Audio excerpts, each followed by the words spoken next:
قصة قصيرة ولها عبرة كبيرة.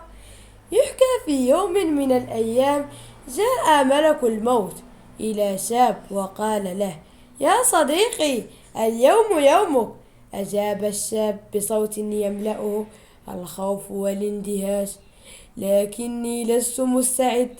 رد ملك الموت: ولكن اسمك هو التالي على القائمة. رد الشاب قائلا: لماذا تجلس لأحضر لك شيئا تأكله قبل أن نذهب؟ رحب ملك الموت بالفكرة وقال له: حسنا. فأعطى الشاب طعاما فيه منوما، فنام ملك الموت. فأخذ الشاب اسمه ووضعه في نهاية القائمة. بعد أن استيقظ ملك الموت قال للشاب: لأنك كنت طيبا معي سوف أبدأ من نهاية القائمة. إنه القدر ببساطة.